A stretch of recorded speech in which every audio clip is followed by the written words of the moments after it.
again. I'm so glad to be in the studio of Unity 93.3 FM and TV this lovely Tuesday morning, the 31st of October 2023. This very day happens to be the last day of the month of October 2023. And after this time, this day is never coming back again. You have to make the best of it. Live in peace with whoever is around you and make sure you have some peace within you. It is when you have peace within that you can give it out to someone else. And so thank you for staying tuned. And we're reaching you live from the hills of ZINARIYA, Plateau State, Nigeria, the home of peace and tourism. Okay, Beatrice Adamo AG remains my name, your anchor on this wonderful program, a socio-political, socio-economic program on radio. Now, this is what we'll be doing today, like not as usual as you've, gotten to know of this very program. Today is going to be an open mic review segment. It has to do with you. You'll be the one to set the pace. But of course, before we begin to pick your calls, I would let Professor P.H. Bamayi to set the pace on this segment of Unity Train.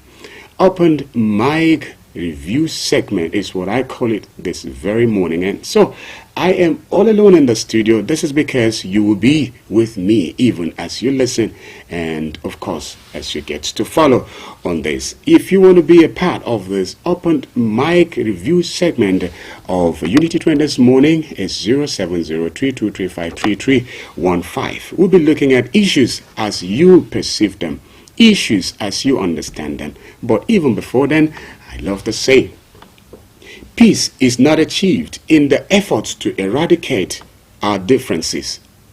It's rather achieved in harmonizing our differences.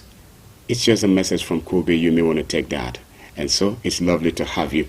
Okay, like I've said, is an open mic review segment this lovely Tuesday morning, the 31st of October 2023. 0703235315. There are lots of issues, headlines, issues that has to do with development, politics, issues that has to do with the economy, issues that has to do with the welfare of the people.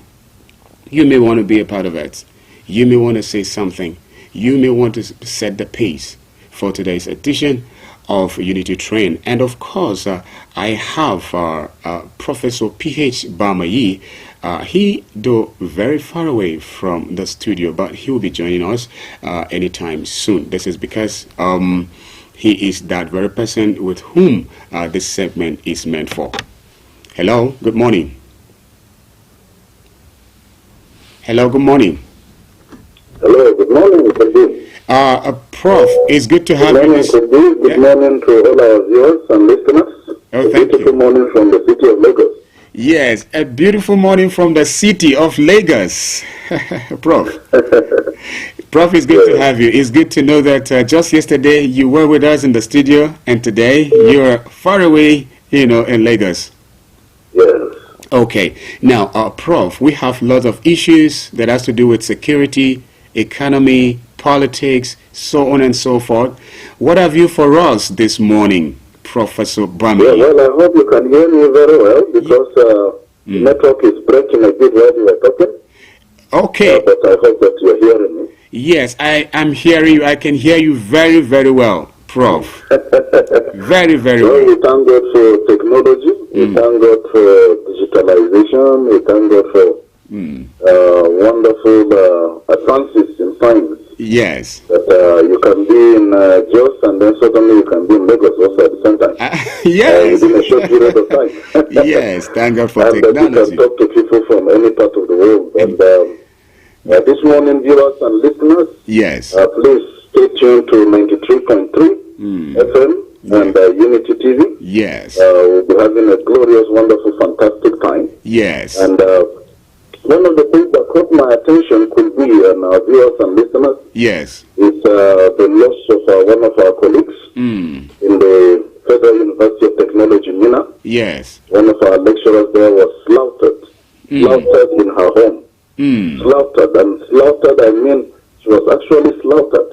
Oh my. They slaughtered her like a chicken.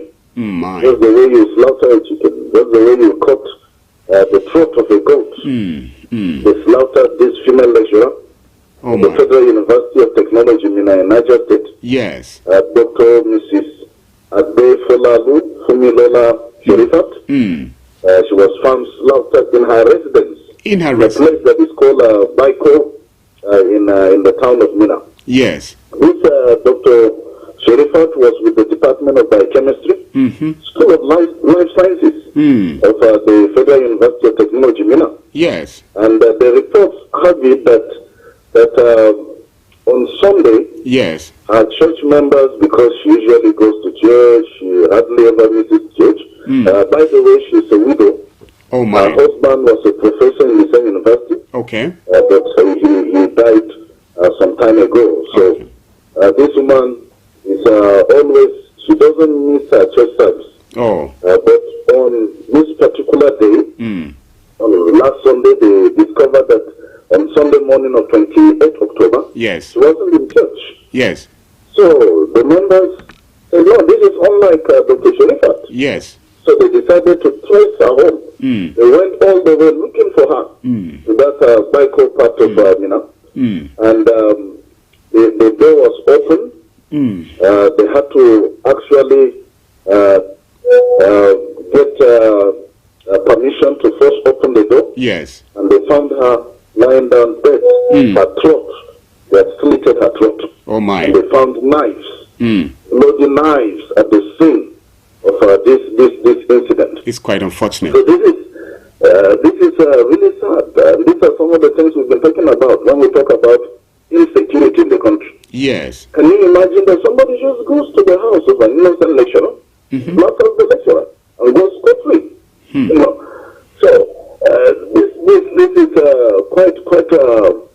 quite a challenge. Yes. And these are the things that the security forces will need to do something urgently about. Because it means nobody is safe. Nobody is safe. If somebody can just be killed, you know, for not just cause, even if you have a problem with someone, is killing the person the solution? Is that the answer? It's not. The problem? It's not problem. So the matter of insecurity, like we've been talking about, viewers and listeners, could be the other time you recall. Yes. We are talking about the need to reinforce security when it comes to our institutions. Yes. Reinforce security. And the need for us also to take personal precautions when it concerns security. Yes. Like neighborhood security, where you're saying you can employ armed security personnel. It's very important. It might seem a little bit expensive, but at the end of the day, yes, what is more expensive? Life is more expensive than the whole world itself. So if you can spare a few hundred, a few thousands, and contribute and have armed security, because if your security are not armed, they will not be able to do much.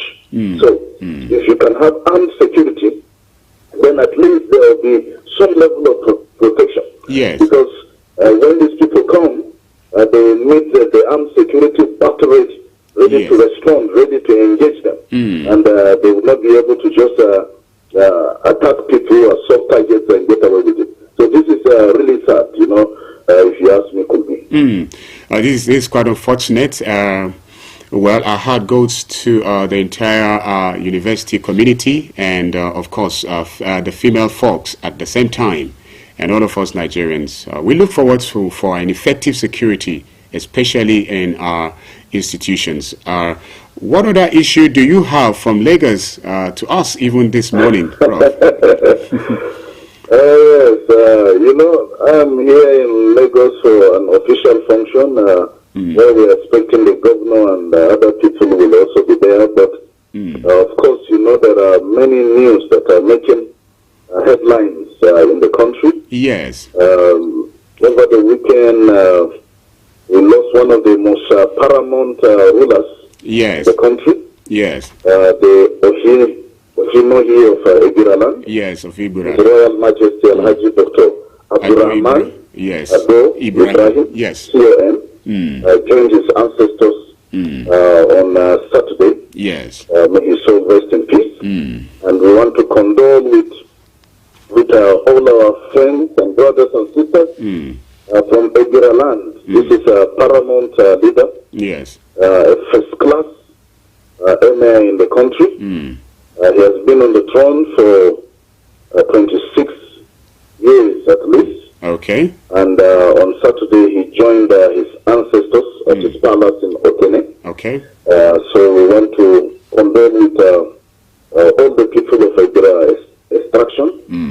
Indeed, condole with the entire country. Yes. Because this is a man of peace, a man that has contributed to the development of the country. Yes. He has died at a ripe old age because he was born February 7, 1929. All right. February 7, 1929. So this is somebody in his 90s. And so we thank God for the life he lived. Yes. On the face of this earth. And we condole with the entire country indeed. Yes. So in the news today, you'll see that some of the things we keep talking about keep coming up. Yes. Because we have a father who defiled his 12-year-old daughter. And we wonder why somebody would do such a thing. This is somebody that is supposed to be a father to this young lady. And he goes by the name Abdullah Abiodun. He defiled his 12-year-old daughter. You know? Yes. This is really sad. It's quite sad. Maybe we shouldn't bother calling the name of the girl because she's only 12 years old. Yes. But she was defiled by her own dad. Her own biological father. You know? And this is a case in Lagos. Lagos where I am currently. Yes. These cases are coming up in the sexual offenses and domestic violence court in Lagos. Yes. Lagos has been witnessing a lot of these happenings. Yes. Over the years, where you see parents defile their own children. Their very own children. You know, so this is really sad. The father has been arrested and he's been prosecuted. And I think the society needs to really revisit this issue of morals. Morals. Where are our morals? You know, when parents can do unimaginable things. Yes. I mean, how can a father lost him after his own daughter to the point of having a sexual relationship with a daughter that you give birth to, and a daughter that is 12 years old. Doesn't even matter her age, even if she's an adult. Yes. Now, these are some of the evil we see in our society these days. Yes. And I hope that this man will pay for this crime, that he will get the maximum sentence possible. It is high time we begin to make examples with certain people. Yes. You know, when we make examples with them, just like the judge did with the other medical doctor also in Lagos, yes, that defiled a relation of his own wife. He was given 2 life sentences, you know, for that crime, a medical doctor. Even though his wife tried to tell the court that her husband was diagnosed with mental illness that manifests as sexual addiction. But that is not enough, because he is a doctor, he is practicing. If he knew that maybe he has a particular problem, he would have sought the solution. Yes. But he did not. So we hope that this kind of sexual violence, sexual crimes in the society, that something can be done about it. Yes. We hope that the name of this father will be put in the list of, they have a list of sexual offenders. That list is available in Lagos online. We hope that his name will be added there. Yes. And we hope that he will pay for this evil he has done, because you can imagine the trauma. Yes. That this girl has been, that has caused this girl. Yes. She will never be able to fully recover from this for the rest of her life. Yes. Because this is going to follow her on and on and on and on. Yes. You know, for the rest of her life. Yes, of course. Another thing could be that I'll just want to comment on briefly. Yes, is please. the discovery in Abia State. Yes. And this is a mind-blowing discovery, a very sad one, because this is actually evil that has been happening. I'm wondering why it took so long for this to be discovered. Okay. You see the French newspaper carried it, and many other dailies across the country. Yes. The news has been on about 70 corpses, skeletons uncovered near Abia cattle market. So the governor of Abia State, Governor Alex Oti, said that they found decomposing bodies, 50 decomposing corpses around the cattle market, including 20 headless ones. Oh my. 20 of them had no head, they had been decapitated, as well as countless skeletons were discovered by security operatives in the raid of the forest around the Lopanta cattle market in Abia State. Now, this tells you that crime has been going on in this place for a long time. That's what it means. Because this is the place of choice for these kidnappers. When they kidnap people, they take them to around this the forest, around this cattle market. Yes. This is where they collect ransom. This is where they kill people for whom ransom has not been paid. Yes. And some people whom ransom has even been paid for, they still go ahead and kill them. And they hide in the forest around this cattle market. And they have perpetuated this crime. Only God knows for how long. Yes. Because these 50 dead bodies and 20 headless ones, making 70, and countless skeletons that were discovered by security operatives in Abia State. Yes. They have not been able to count the number of skeletons even. Yes, yes. So you don't know how many people who have disappeared in the country, disappeared in the southeast, that nobody can account for. Maybe they are part of those skeletons that are found there. Yes. Maybe they are part of those headless bodies. Because these criminals have been perpetuating this crime, perpetrating this crime for a long while, and it has only taken some proactive measures of the security agencies to discover that this is what has been happening in this place. Yes. And again, it tells us about the state of insecurity in this country. Yes. If people can kill 1, 10, 20, 70 more people, and nobody even knows until now, only tells you that no place is secured in our country. And this is the reason why we keep saying that security agencies need to be more proactive. More proactive. They need to come up with more ways of fighting crime. The traditional methods of fighting crime will not do. We need some technology. Okay. We need some drone technology. All right. Can we have some drones flying around our forests?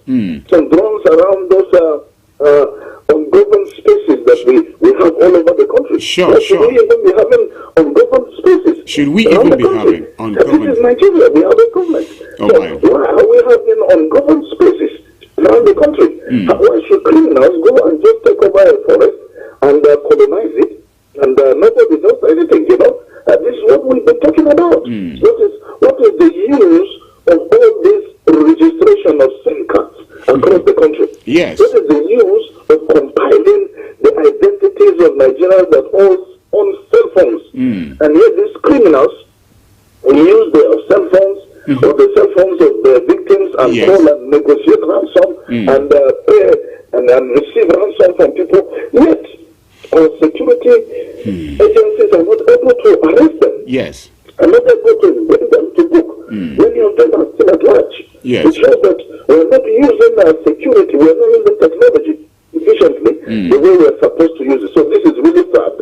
And our hearts go out to all the various families that have been bereaved across Abia State, across Nigeria, because nobody really knows the identities of these people, where they come from. Because the kidnappers could have kidnapped somebody from very far, taken him all the way to Abia State anyway, So our heart really goes out to the bereaved families, and we pray that may the souls of all the deceased rest in peace. These are some of the things, that are really trending in the news that are bothering people, disturbing people. Of course, if you want to hear more and more and more, yes, lots of things are happening. Yes, of course. In the news, in Lagos. But yes, for example, the cold group killed the Lagos ballet son. Okay. And this is also trending in the news. Yes. We've been talking about cultism across campuses in the country, but this cultism now has a dimension where it goes, it's not just within campuses. We have cult groups all over the country. We have cult groups even in communities, in markets. Yes. They even attack palaces.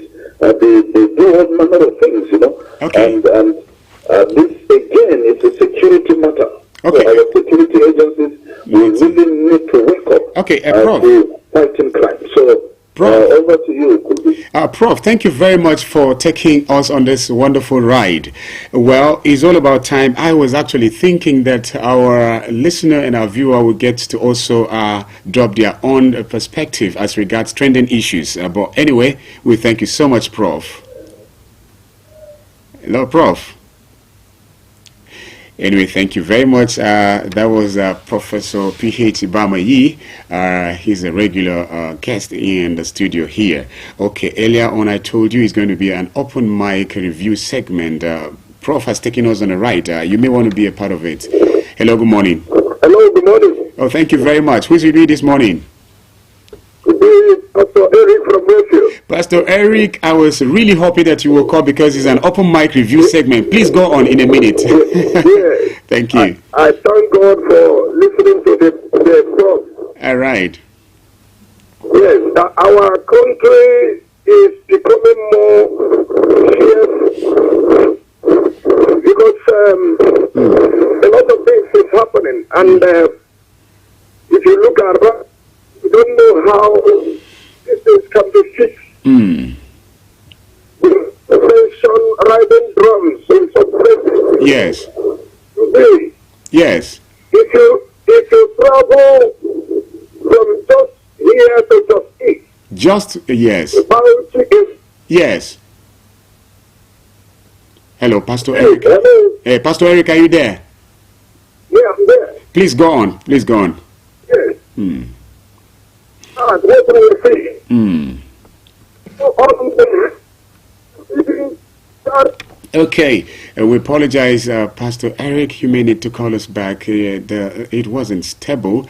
0703235315. But we just have just few minutes or even two to be, out of this very segment. Hello, good morning. Hello, good morning. Thank you very much. Who is with me this morning? My name is Suna. I'm calling you from Lachi. Sule, you have just a minute. Please go on. So Review thank you. Definitely. One people I will be saying is the insecurity. Yeah. So, for example, now I hope the community to start organizing themselves because so that we can begin with our community because all the criminals they are starting from the local to become something else. Yeah. So we have to be very vigilant on that issue. Right. So in my area, there is a lot of this national system. If we allow them to be continue to do this, so I don't think we are going to have a peaceful country. So I hope people will start organizing themselves so that we have this local.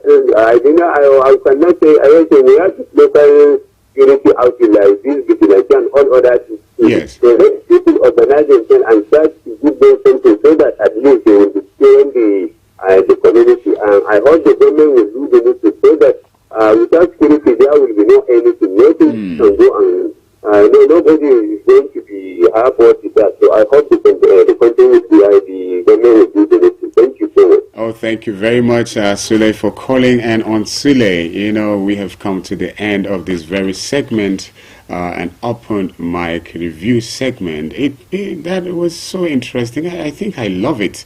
And I wouldn't mind if the crew will want to have this very version of newspaper review segment anytime soon again, so that our viewer and our listener will have all of the time and to throw on issues that he or she feels is what he wants to address as an issue in Nigeria. Of course, thank you so much for being there. I want you to stay tuned because we'll be coming back for this very program. Stay tuned. Mr. Politician, it's good to see you again. It's been so long since you've been here. You had me thinking you were dead. How's your taxpayer mansion? How was your... The Financial Services Regulation Coordinating Committee, FSRCC, in collaboration with the National Broadcasting Commission, NBC, wishes to draw the attention of the public to the worrisome increase in the activities of illegal financial operators, IFOs, which threaten public trust and the stability of the Nigerian financial system. The FSRCC and NBC hereby advises the general public to refrain from dealing with unlicensed financial operators who deceive individuals with unrealistically high investment returns.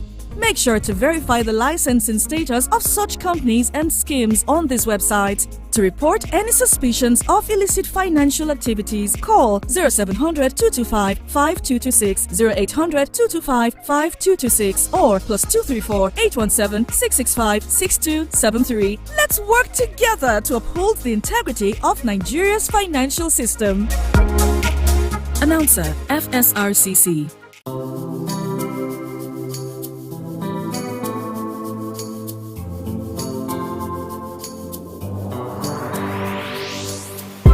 Please pay attention. It starts from the foundation. Everybody needs somebody. You turn a blind eye and care nothing less. Say it's just business, all about the money. You are so unbothered as long as they pay. Say it's just business, all about the money. You know they're on a fast lane, but you've got business to run. So you look away the other way. It concerns you. It a kill love, it a kill dreams. It a land people for jail. War against drug abuse.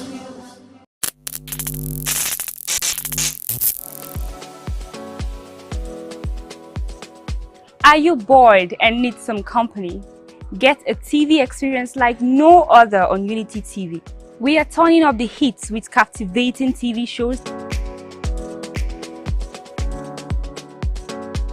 electrifying political programs, music, movies,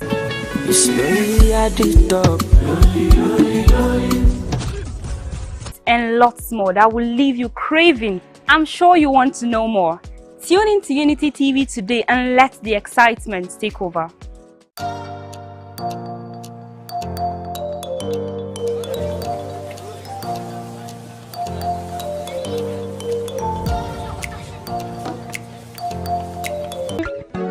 Mr. Politician,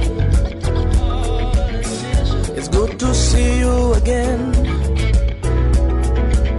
It's been so much. I'm so happy to be in the studio again and again. You know, we have exhausted the first segment with a few of you. Of course, we've had also Professor P.H. Bamayi joining us all the way from Lagos, and together we did justice to the first segment of Unity Trend this morning, which was, of course, a newspaper review segment. Well, I thought a couple of you would join us, so it was because it was actually an open mic segment of it, version of it, but somehow you couldn't get to call, but it's still okay, because after this very segment is going to be your time to join in the conversations. And in the studio this morning, I am being joined by a comrade, Joe Adudu. He's a journalist and a publisher, and so he's in the studio. Together, we'll be looking at issues that concerns politics.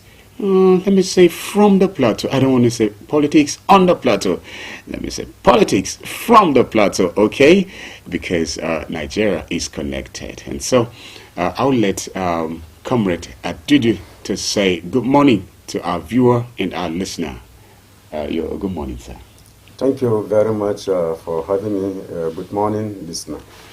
Oh, thank you very much. That voice, came from a publisher, a journalist, and that is to say, this is the right person to talk about issues that concerns politics, because they are the very people who would always, get it done, put it up there for us to get to read and then comment about it.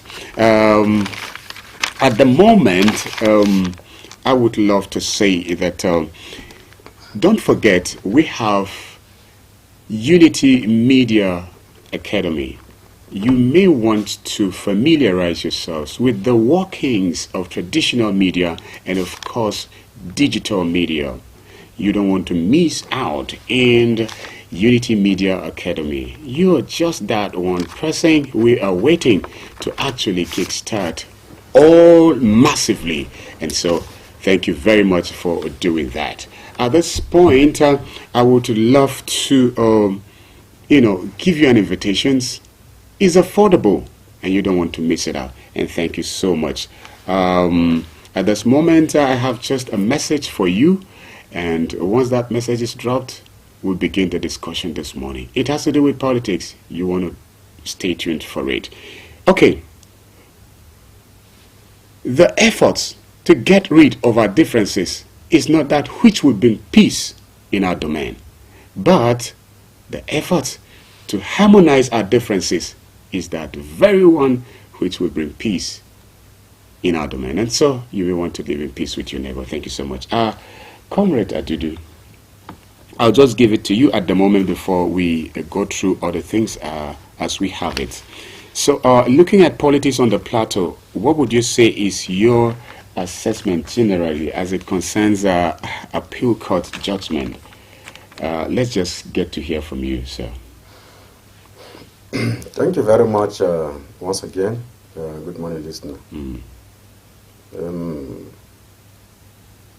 The politics on the plateau has been very, very, competitive. Yes. And though that is what democracy is all about anyway. Yes. But we also know that in democracy there is morality. And whatever you are doing regarding elective position, you should put it at the back of your mind that you should consider the larger picture. And the larger picture, is the people. Because when anything is done that will tamper with the peace of a community, yes, then the essence of seeking for political office is defeated. And so going to court to seek redress over the outcome of an election is part of the process. And so it is expected that on the side of the judiciary, they should exhibit their function in a manner that will be seen to be fair and credible. Okay. That should be seen to add value to the society. Okay. That should be seen to a kind of create some kind of confidence in the people. And we should also not be taken away by the fact that judiciary is one of the most powerful pillars upon which democracy rests on. And so if it rests on, and so if it is compromised, then there is bound to be problem in the society.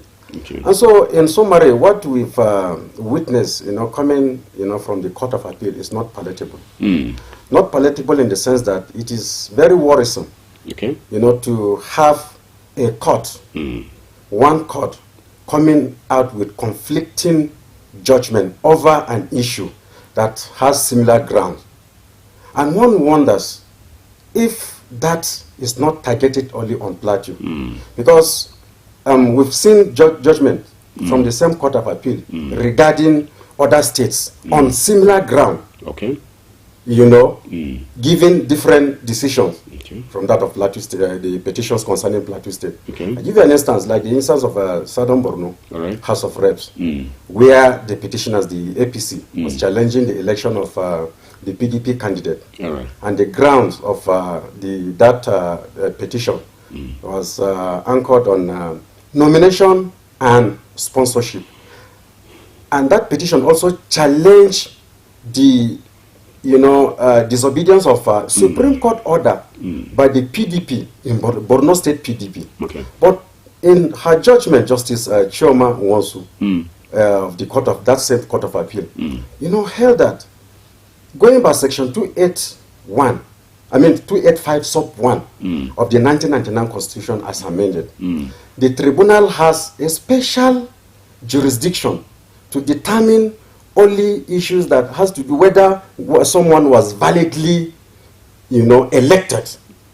And the Honorable Justice went on to say that, by that, the scope of jurisdiction of the tribunal conferred by it, by the Constitution, cannot be expanded to include the determination of conduct or the conduct of election or its validity by political parties. And that is the position.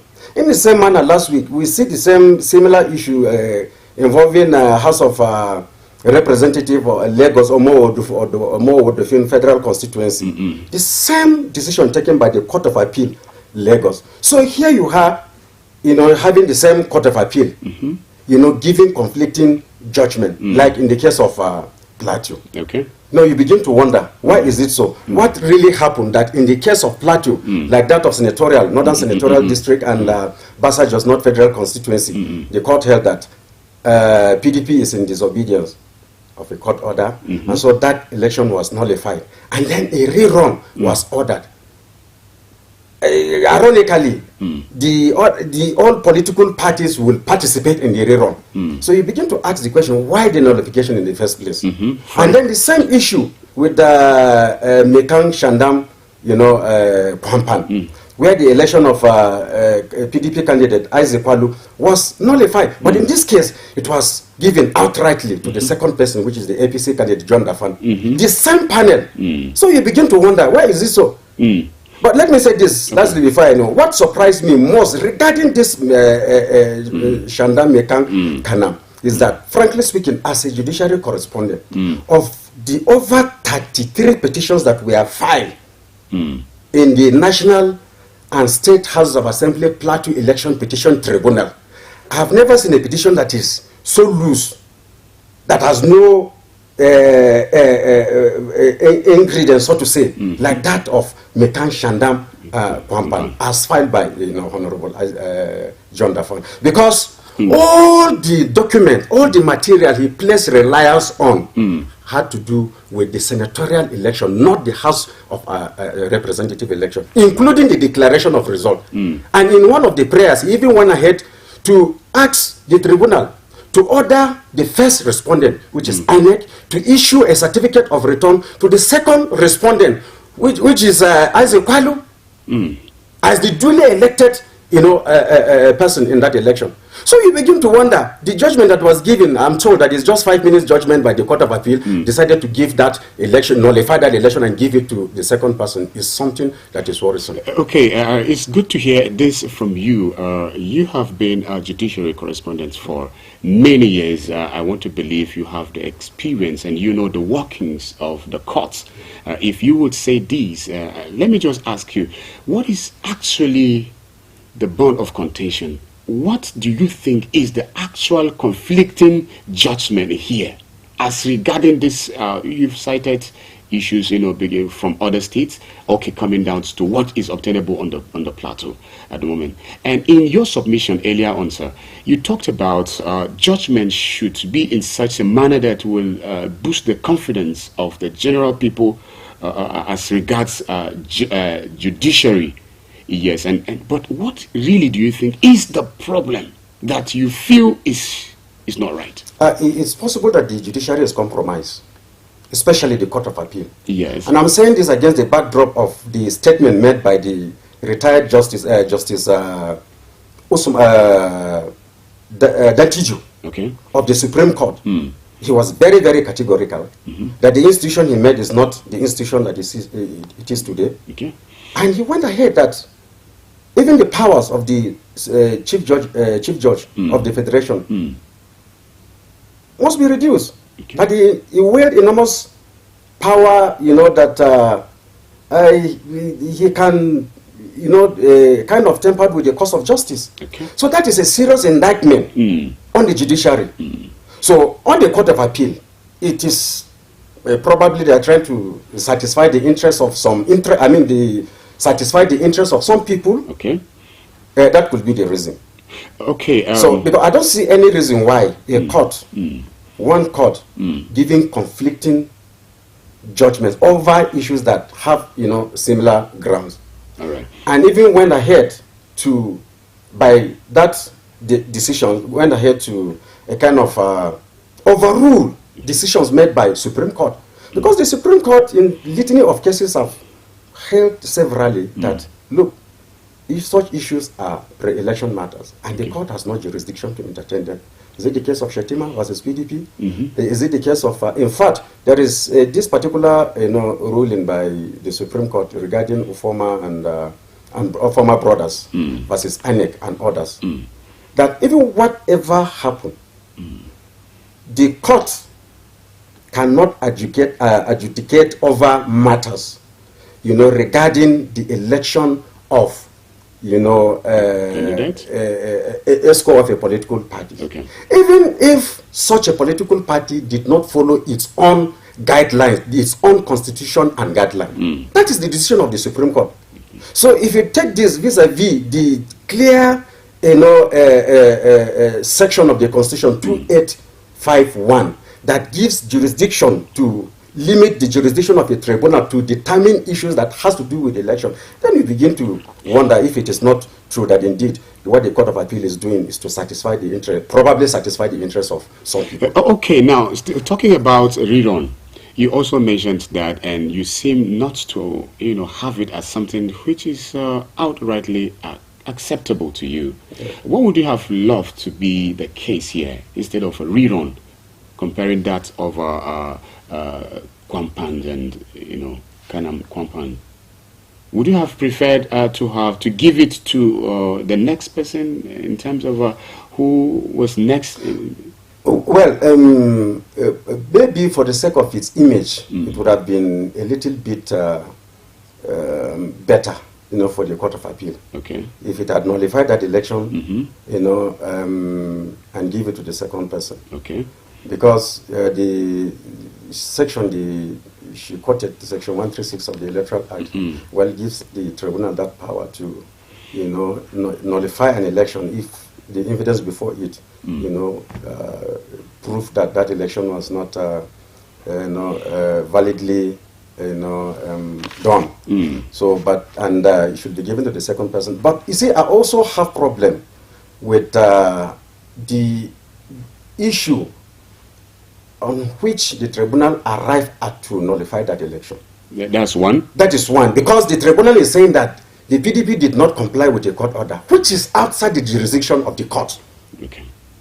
Which is outside the jurisdiction of the court. So, my position is that judgment was given in error. So even if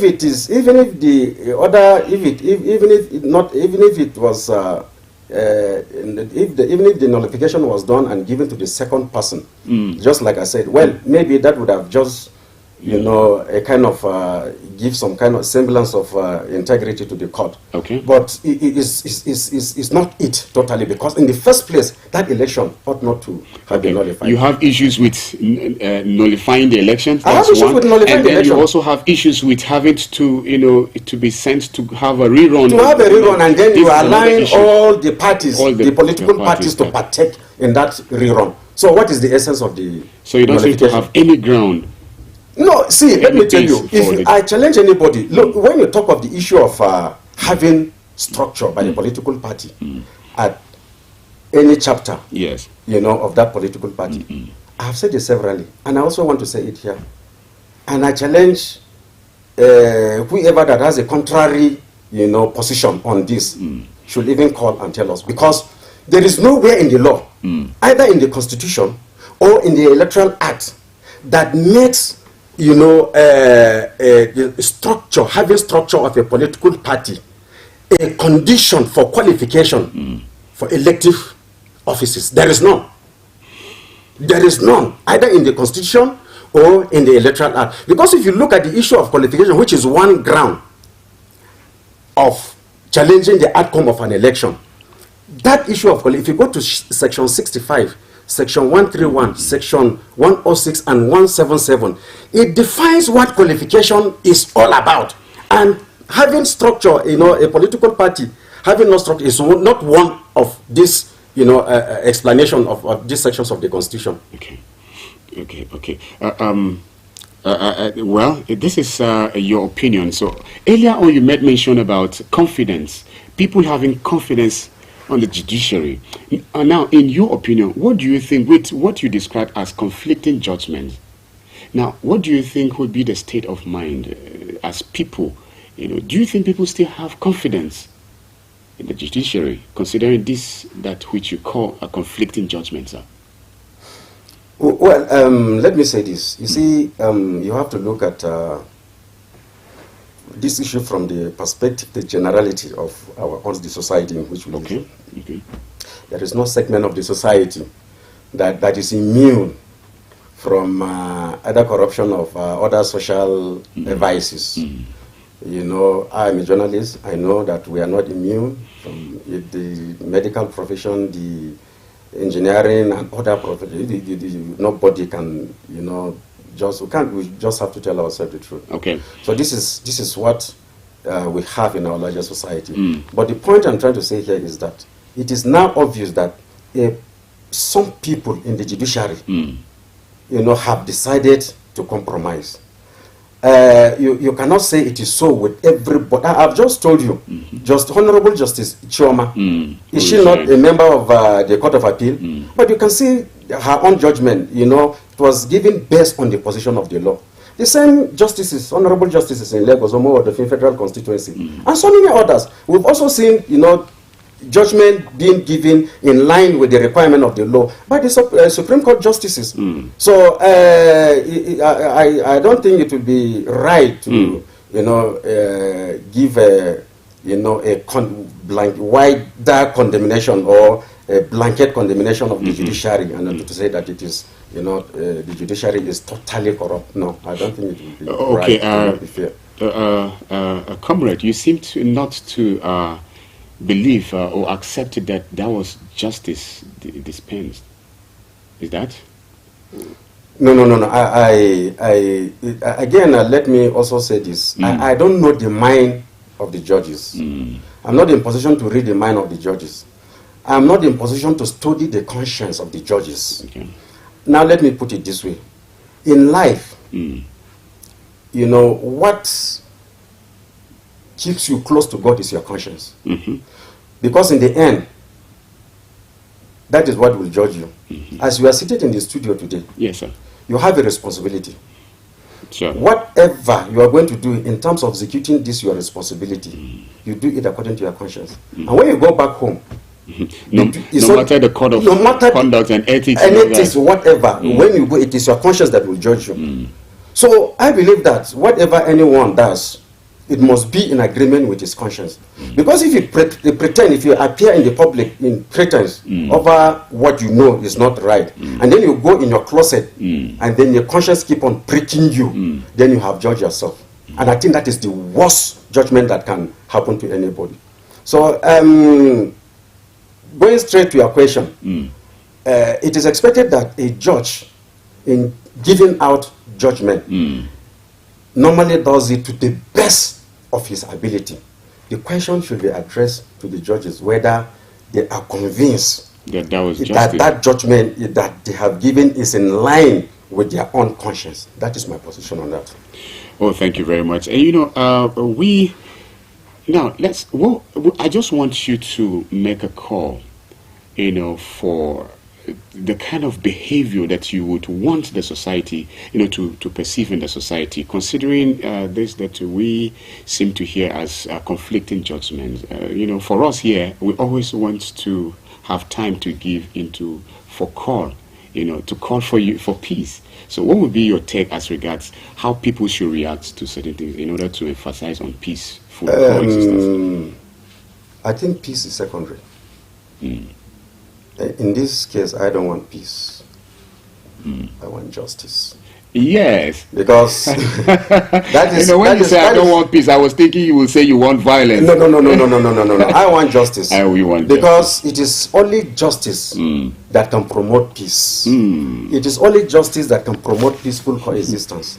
Because when there is no justice, there can never be peace. All right. Now, I have this message for you. Actually, it was my message for our viewer and our listener yesterday. I said, while justice is said to be the prerequisite for peace, peace is therefore the precondition for progress and development.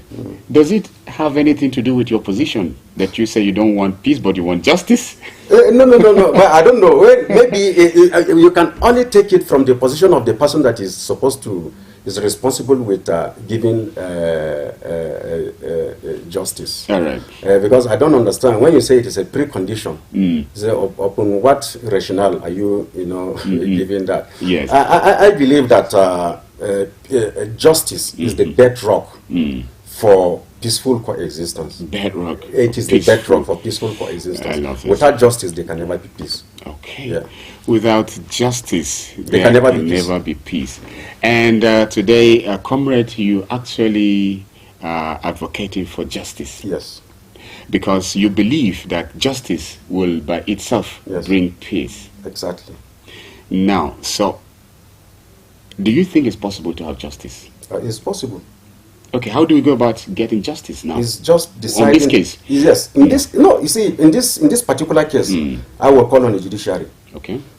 To do the needful. They have to sit up and do what is needful. And what is needful? What is needful is that whatever judgment that is going to be delivered must be in line with the requirement of the law. Okay. And they can do it. All right. We can do it. I've said that, always said that leadership goes with responsibility. All right. Like, we've had a rotten system on account of bad leadership.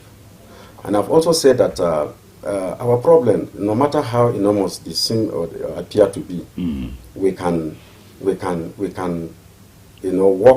them, overcome them in a few moments. Okay. See, when you make up your mind to do something, or that on its own, it's about 50% achieving that. Even when you make up your mind. If you make up your mind, today, if our leaders make up their mind to do the right thing, I want to tell you that it will take no time for everything to fall in place.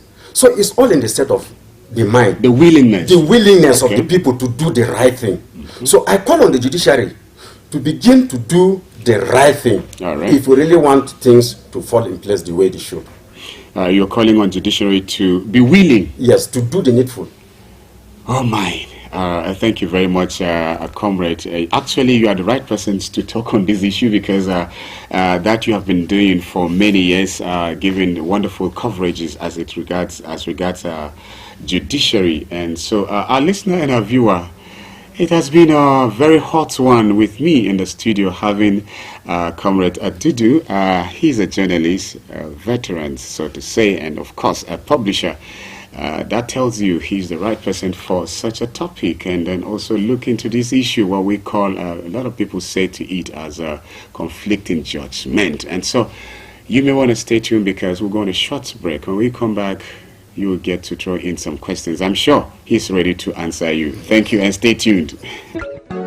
Mr. Politician, it's good to see you again. It's been so long since you've been here. You had me thinking you were dead. How's your taxpayer mansion? The Financial Services Regulation Coordinating Committee, FSRCC, in collaboration with the National Broadcasting Commission, NBC, wishes to draw the attention of the public to the worrisome increase in the activities of illegal financial operators, IFOs, which threaten public trust and the stability of the Nigerian financial system. The FSRCC and NBC hereby advises the general public to refrain from dealing with unlicensed financial operators who deceive individuals with unrealistically high investment returns. Make sure to verify the licensing status of such companies and schemes on this website. To report any suspicions of illicit financial activities, call 0700 225 5226, 0800 225 5226, or +234 817 665 6273. Let's work together to uphold the integrity of Nigeria's financial system. Announcer, FSRCC.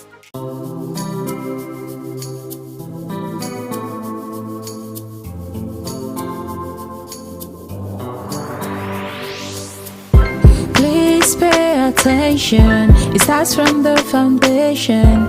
Everybody needs somebody. You turn a blind eye and care nothing less. Say it's just business, all about the money. You are so unbothered as long as they pay. Say it's just business, all about the money. You know they're on a fast lane, but you've got business to run. So you look away the other way. It concerns you. It a kill love, it a kill dreams. It a land people for jail. War against drug abuse. Mr. Politician, it's good to see you again. It's been so long since you've been here. You had me thinking you were dead. How's your taxpayer mansion? You had me thinking you were dead. How's your taxpayer? Thank you very much. It's good to know that you are still there with us on Unity 93.3 FM. Don't forget, today is Tuesday, and it's the last day of the month of October 2023. It promises to be very, very interesting. It has been already with me in the studio of Unity 93.3 FM and TV this morning, having a comrade, Adudu, a journalist, veteran, and a publisher in the studio, talking about issues that has to do with politics, and Court of Appeal judgment recently that we have witnessed on the plateau. At this point is actually your own segment that you begin to call and make your own input as regards the topic that we have today. But before you do that, if you don't mind, let me apologize again so that I will give Comrade this few minutes to cap up on whatever issue he would love to cap up before I begin to receive your call. Just get ready. The studio line remains the same, 07032353315. You can go to our Facebook platform and then you post your comments there. I'll get to read them in due time. And for SMS, you can go 0808 478-9999. Comrade, back to you. Now, in just a few minutes, please, what other things would you love to say concerning this topic as we begin to receive our calls? Okay, thank you very much. I still find it very difficult to decipher, especially the judgment given by the judgment delivered regarding Plateau North Senatorial District and then House of Representatives as just not. Yes. That with regard to the rerun, it is obvious that yes, indeed, all political parties will participate, including PDP. And I know there has been a lot of submissions in the social media space as to the fact that before PDP contests or go into rerun, she must comply with the court. Yes. What's the ground in which the courts nullify the election? That the PDP is it possible in 90 days? Well, it's possible. Okay. It's possible, depending on the guidelines that will be given by INEC. Okay. Also depending on the constitution of the PDP. So it is only when that is on board, it's made public, especially INEC guidelines, then you should be able, to know. But that is not my concern. All right. The concern here is that it's like the court is assuming jurisdiction of INEC. the question here that begs for answer is that who has the power to monitor elections? Who has the power to determine, whether Congress of a political party was validly done? Is it the court or INEC? It's INEC that is saddled with the responsibility of that. Okay. Now here you have INEC coming up with a report to say that these people conducted repeat Congress, and the court is saying no.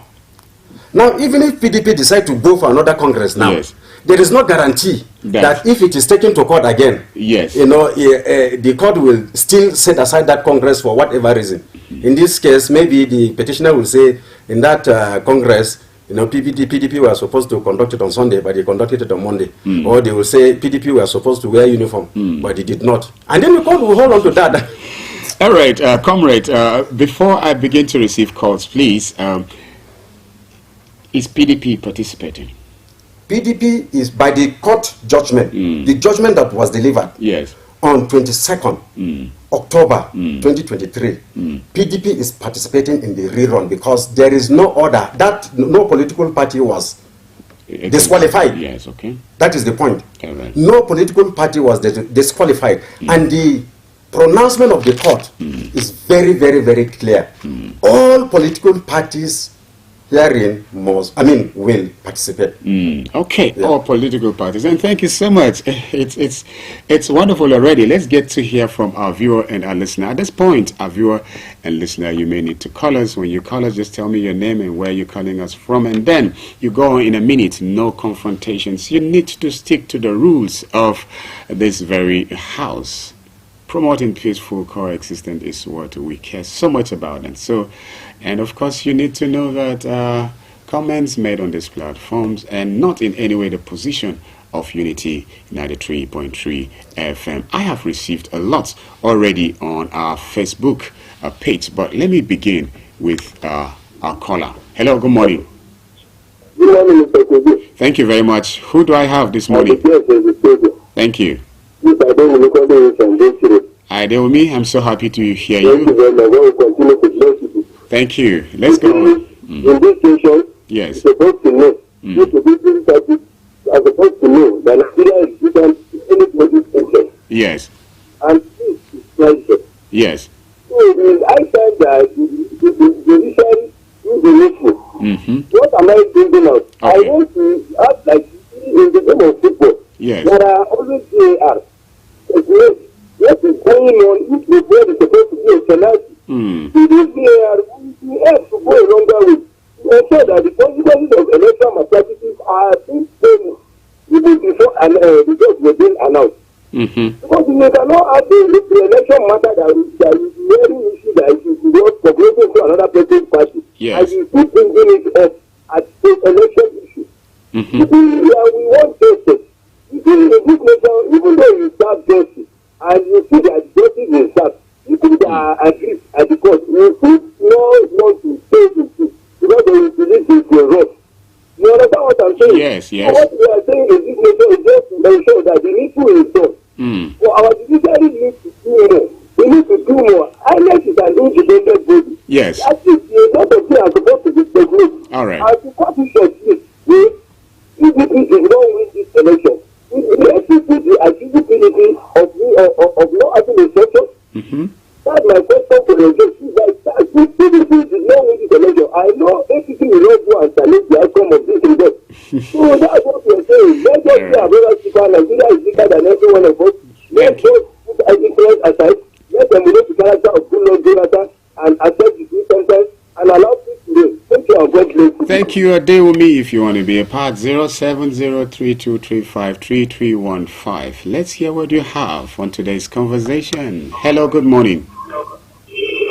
Good morning, Kobe. Thank you very Good much. morning, the guests in the house. Now you they do us. Please My go on. name is Navid Diaz, calling from Terminus. All right, please go on in a What I minute. want to say is that no justice in Nigeria. Are you That is my serious? own number one answer because there's no justice in Nigeria. Okay, that's your If there is justice, perspective. if there is justice, look at what's happening in Kano. Look at what's happening in Imo. Look at what is happening in Plateau. Because I know that what I'm suggesting now is the judges in Nigeria or then an INEC should go and select person they want and put, not we to go and stand for line again to go and cast our vote after 4 or 5 hours on the sun. They will now come and tell you the person you voted, Nigeria voted in, is not what they want. That is what they select is what they want, not what we Nigeria voted. Because now I have told my family we are 9 in number in my family, so they nobody, even myself, except that will go out again and say you want to cast your vote. Because your vote, Mr. Vote will not go to Mr. count. Kingsley Barnabas. Your vote will count. Mr. Kingsley Barnabas. Mr. Kingsley Barnabas. Please, this is Nigeria, and we must be all out to make sure we partake in governance. Okay, so please. Yes, please. Okay, what is happening in River State now? Is it not the same thing? You see what happened in River State yesterday? That one person will hold the state and pocket it in your pocket, and another, the same person will go to the federal capital and pocket it in your pocket, and you tell me that it's Nigeria. If they like, let them turn this Nigeria upside down, we still be our country, we still be there. But one day, truth will surely come out. This is what I want to contribute this morning. Okay, thank you. God bless you and bless our country. Mr. Kingsley Barnabas, I want to believe that this is not a statement that you are giving up on this great nation. And so our listener and our viewer, I want to, encourage us. We've been so resilient. We've been so all out to make sure we stand with this great country. Of course, we are getting there. Hello, good morning. Hello. Thank you. Who is with me this morning? Yeah, thank you very much. My name is Sadiq Umar. I'm calling from TCRC Junction. Sadiq Umar, please go on in a minute. Yeah, I commend you for your good work. Thank you. And I commend you again. You have spoken very, very well. Thank you. And we are afraid of the level of attaining politics in platform. Thank you. When we look at platform, it has becoming to another dimension. All right. It starts leading the democratic aspect of the way things are going. Because we don't know how, let's say, for example, a party we interfere in another party, which that one is have been declared in the National Court of Appeal. And I'm also wondering, when the PDP have do their own congregation again after the court, Congress, I don't know what makes it legal, apart from INEC that have the legality to give order for the congregation. Another thing again, in the other party, even in the APC, related to their congregation, we have seen that when another party, another person that participates is saying that we have bought the ticket, but he's not allowed, and it's not democratically, and it's in the court. What is the court on that kind of cases? So it's very, very unfortunate that our politicians, let the government now, they have to unite themselves so that they should keep away that issue and bring development to the platform. Thank you. Especially now, the present government, we have seen how the government have started. And this kind of issue of changes in the court is going to disturb his own achievement. Thank you. So it's something that we have to put development apart from parties and let's develop PLATEAU be first before any party or before any party. Thank you very much. Thank you very much for calling. Okay, on our Facebook page, this one is coming from Nafiu Yusuf Shuawa Adam Bagina. Say good morning, Unity FM. My name is Nafiu Yusuf Dambagina Kutashi Lafia. Okay, he's wishing us well. Hello, good morning. Hello, good morning, Kunji. It's good to have you. And you guys in that. Abdullah Rocky Boy on the line. Rocky Boy, please go on in a minute. It's good to have you. Yeah, thank you very much. Good morning, DJ. Yes, he answers. Yeah, you see, Kunji. Yes, sir. You see, after election, people used to go to the court. Tribunal, appellate court, some will stop there and some will went to the Supreme Court. Yes. We are saying it in this program. If you have issue, go to the court. Now you go to the court and people are crowding foul. Why? Situation whereby there is justice Tukur. How many judgments justice Tukur do? There is one judge again. You understand? There are two judges. This one will favor this one will favor this one. This from the tribunal. And please, tell your followers the truth. Okay. If you are a lawyer, went to the court and defend your party. That's it. But the people are doing, these people will come and say this, these people are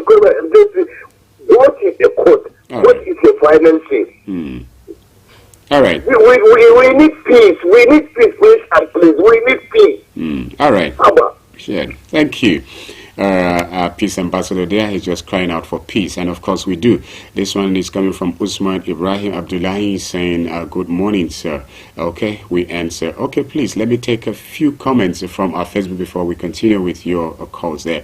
This one say Unity Trend student Haruna Ahmad Masu say from Yenshanu in Nigeria, justice is said to be based on evidence and facts presented before the court of law. Justice is not supposed to be determined based on technicalities. This can serve as an opportunity for some judges to fulfill the whims and caprices of some politicians. Finally, why is judgment has different interpretations? Let's do the needful. May God save us. Amen. Unity Train students. This one say, good morning, gentlemen. Having appreciated your efforts, zeals, and commitments to the enlightenment, your guest has spoken well, but anything constitutionally, electoral acts, judgment, structure, appeal, tribunal, morality, political patronage, political class, members of the parties should practice justice, fair play, equity before embarking on context. No politics of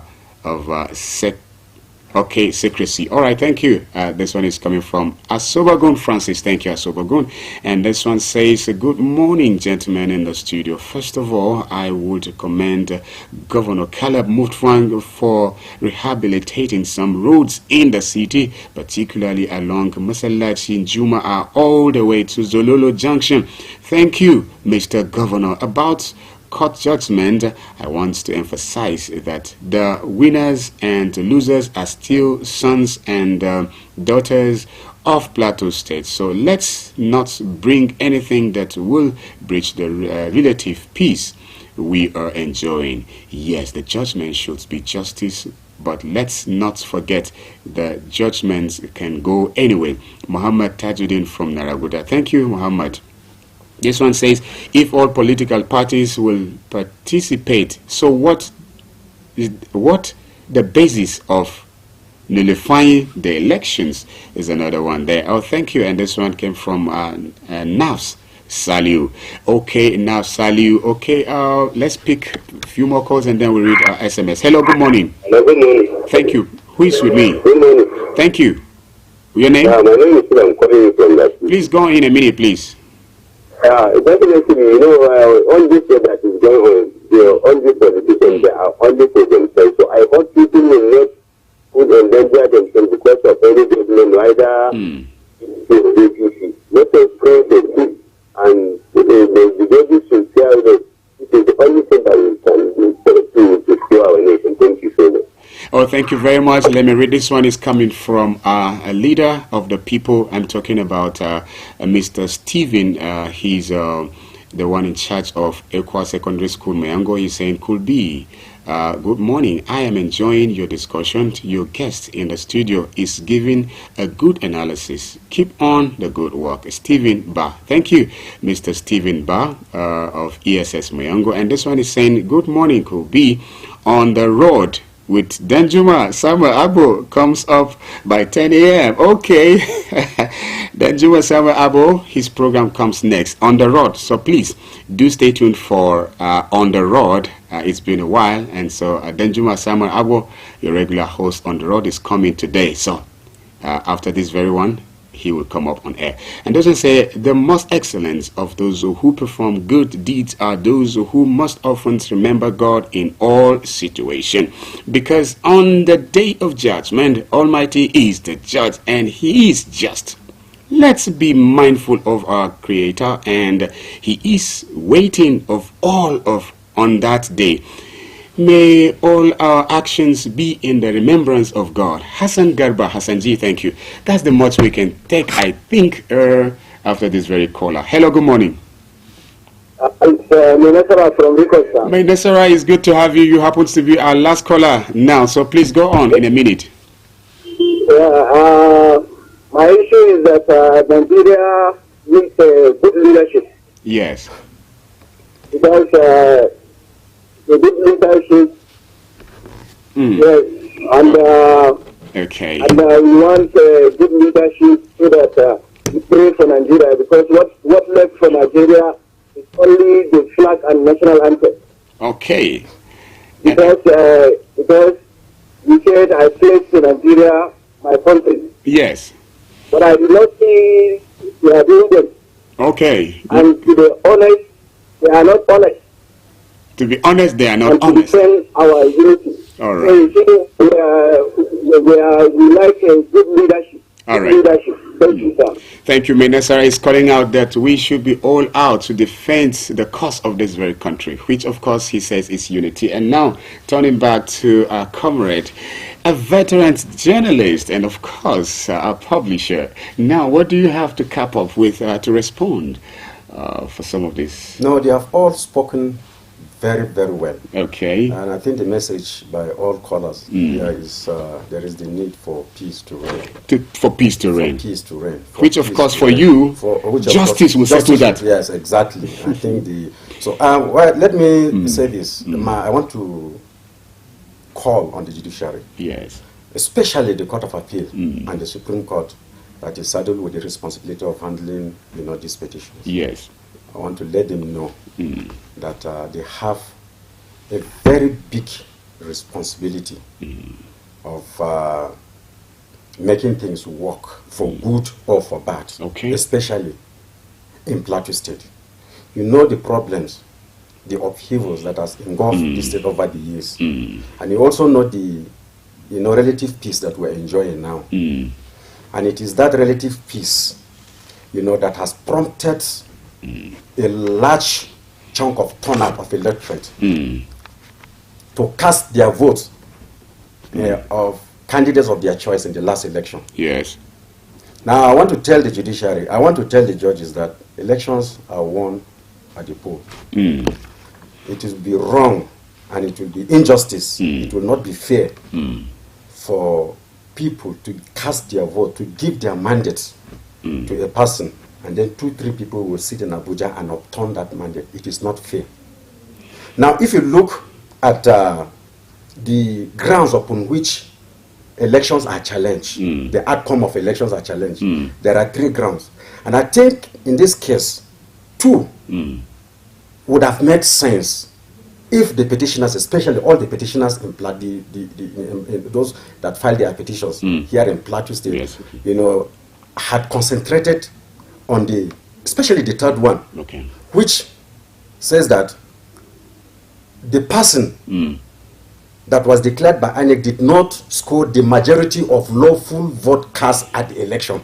We can see that it happened in Nasarawa in particular, where the man proved, the PDP man, presented his case and proved it, and then the votes, the overvoting was proved, and then the votes were deducted, and then he was declared winner by the lower tribunal. One will expect that that should be the case, and not an issue that does not even concern the court.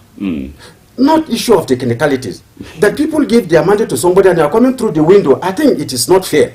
It's not fair for the people. It's not fair for democracy. And it's not fair for even the judges that are giving this conflicting judgment. So the judges should know that the elections are won at the poll.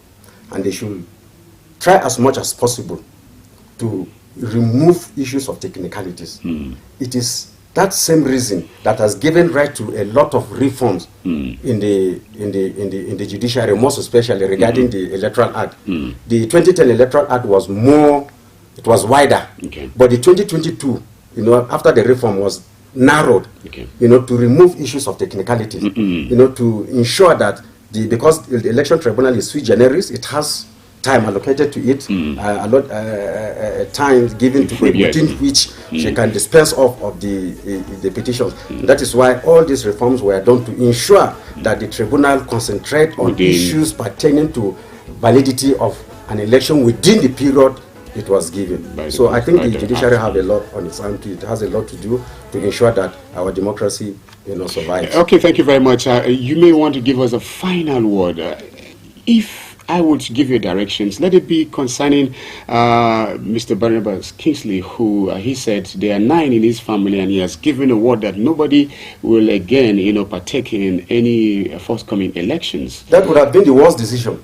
That would have been the worst. Because decisions. by your refusal to go and exercise your franchise, in fact, you have, again, given that person which you don't even like the opportunity to emerge as your leader. And whatever decision, either his action or inactions will affect you. All right. Yeah, so I think the best thing is to face it squarely. Okay. I think it will amount to cowardice if you just withdraw from it. I think this calls for more participation. It calls for because I believe that in the end, justice will prevail. Oh, thank you very much. In the end, justice will prevail. And that's the word of my very own boss, because he's a veteran, is one of those we look up to get to learn from. If he's speaking this way, it means, okay, that I have a lot to learn as regards issues that trend on that regards democracy, So thank you very much. It's good to have you in the studio, sir. Thank you very much for having me this one. Okay, I just want to say thank you. And I also want to commend you for the good work you've been doing. Frankly speaking, you are one of those that has really, kept the tenets of, journalism in terms of programming, in terms of the activities you featured. I want to commend you for that. Thank you very much. Thank you very much for associating with my humble submissions in regards to journalism and broadcast. Thank you, sir. Yeah, thank you. Okay, on this note, Mr. Timothy Shwanman, we appreciate you for being there for widows last Sunday. And of course, Mr. Stephen of ESS Mengo, thank you for being there. Our listener and our viewer, the crew who made this possible, I appreciate. I wish you a happy November ahead. Do have yourself a lovely day. Bye. Bye. Mr. Politician, it's good to see you again. It's been so long since you've been here. You had me thinking you were dead. How's your taxpayer mansion?